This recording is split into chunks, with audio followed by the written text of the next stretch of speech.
currently, we have, I would say, step-by-step options.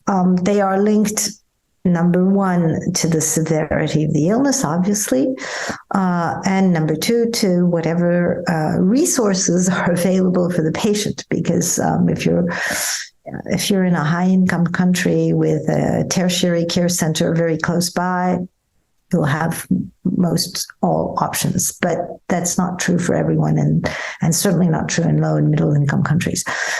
So we really need to look at what we would like, and then obviously the next best thing is what we can do with whatever is available, and the third road to look forward to is new therapeutic opportunities that might come around in the future or have started actually in the US.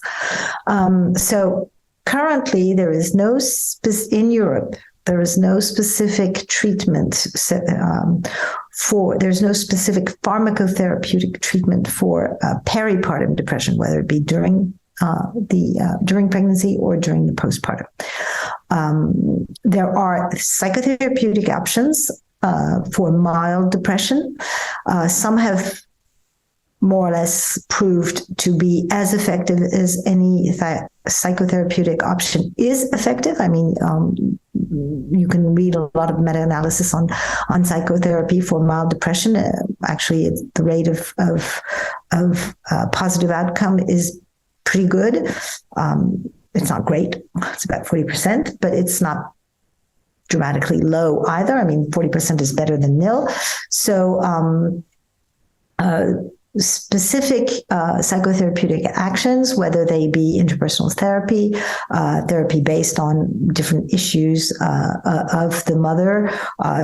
During pregnancy, there have been manualized therapies linked to be able to talk about issues linked to pregnancy. I mean, there are psychotherapeutic options that people need to discuss with their GP if the GP is aware, or if not, with a psychiatrist, or at least ask for referral to a psychiatrist who might know about these options. Since they're not, most of them are not specific to peripartum, you might find a psychologist or find a center that will deliver some of these options. Obviously, the more moderately severe or severe depressions will need pharmacotherapy. Sometimes we'll need mother-baby units. So if you need to have one nearby, which a lot of countries don't have.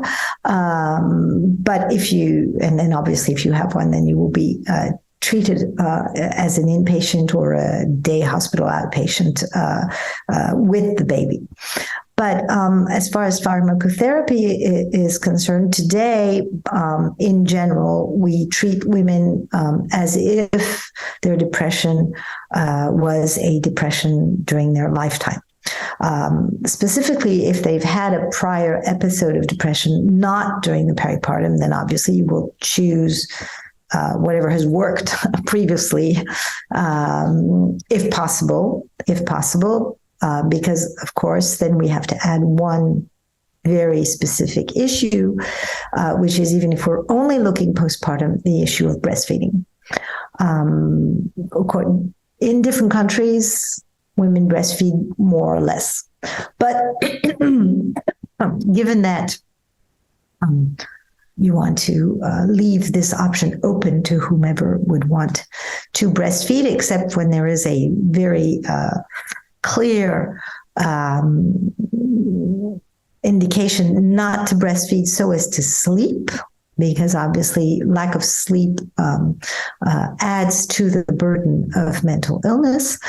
So if there is no reason not to breastfeed, then we can find medication that is compatible with breastfeeding, but this reduces the scope of the different antidepressants that we are able to prescribe during the breastfeeding period, which is first semester approximately of after birth.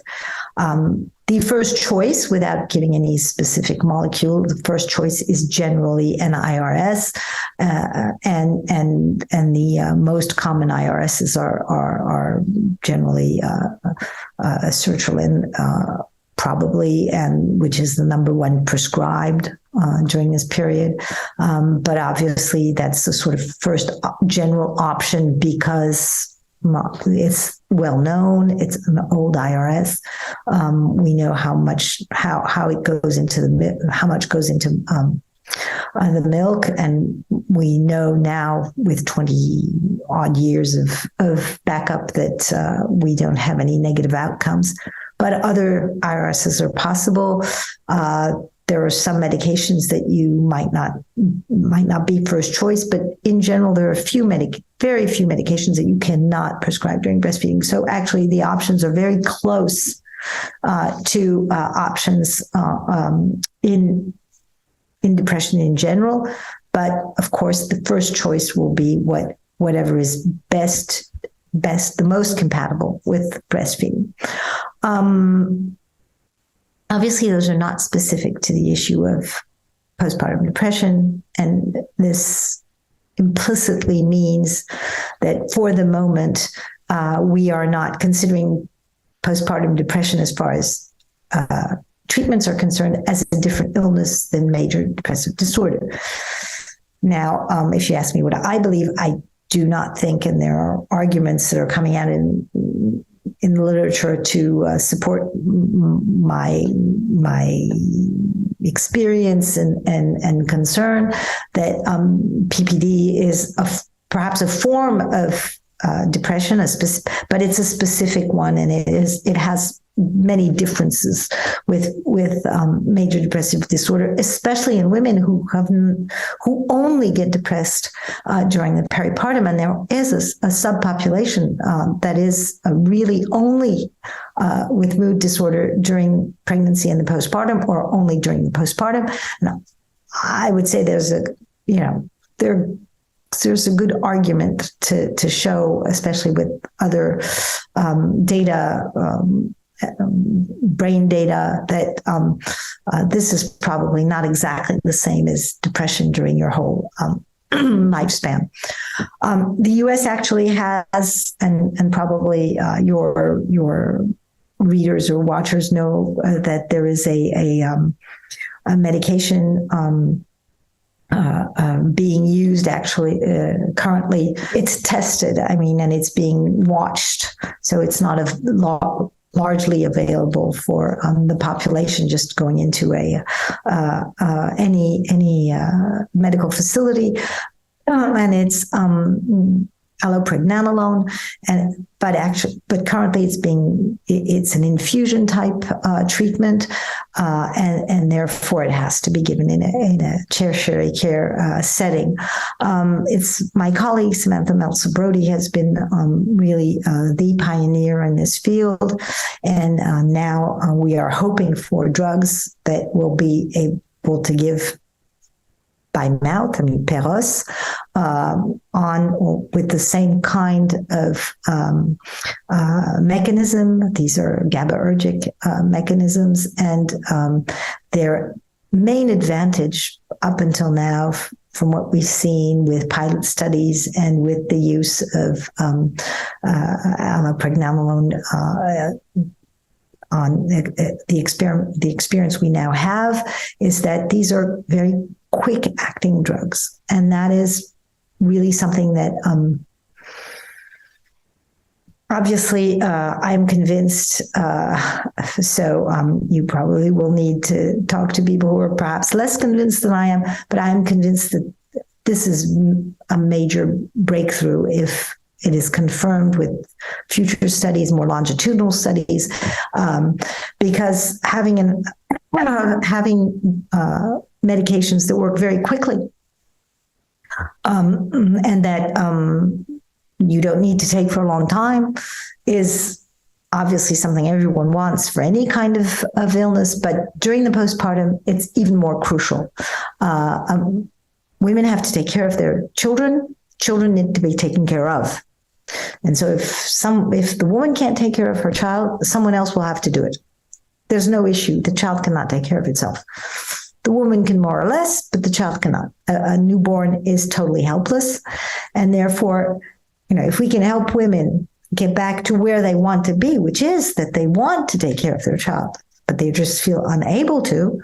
And of course, they need to take care of themselves. And we can do this in a few days instead of it taking a few weeks or a few months. Wow.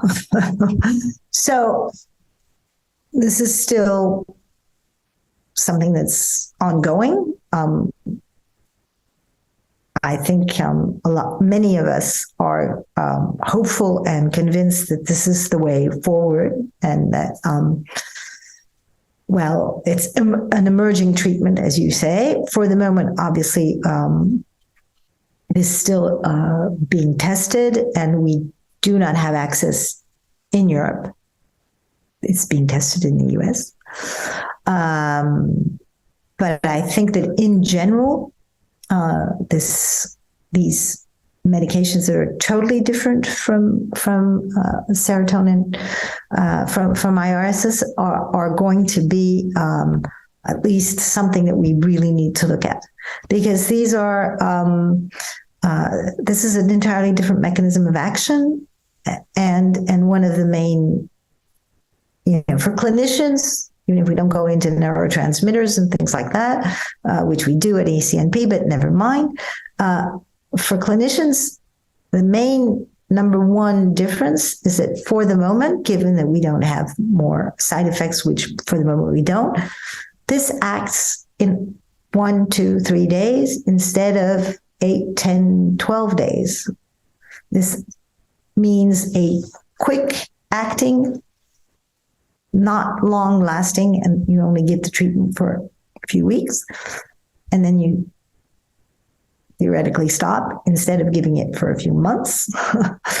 And obviously we'll have to see if rate of response is better than for IRSs, which is, IRSs don't do much better than psychotherapy, right? But they're treating patients who are more ill than patients who are being treated with psychotherapy. And we also know that we generally need to add social support and psychotherapy to pharmacotherapy, especially during the postpartum, where, women should not be alone, by the way. Never, never should they be alone. So the future is to look at really a different sort of mechanism, and therefore different types of medication that will come hopefully soon to be proved, I hope, safe, and have the much higher efficacy than the ones we have today. Because, as we mentioned earlier, this is a major illness, widespread, with such a long-lasting impact. Because we're working, if we deal with postpartum depression in a rapid and effective way, we'll be obviously helping the woman we're helping, but we'll be helping her child. And actually, there's data, at least in animal studies, showing that we're helping the next generation, because actually the impact of postnatal depression on the child impacts negatively their parental capacities when they become adults. So we're really working for for the current generation, for the one just being born, and for the one that will perhaps this child will not have children, but potentially for the future. So it is, it's a major challenge, and such an important topic.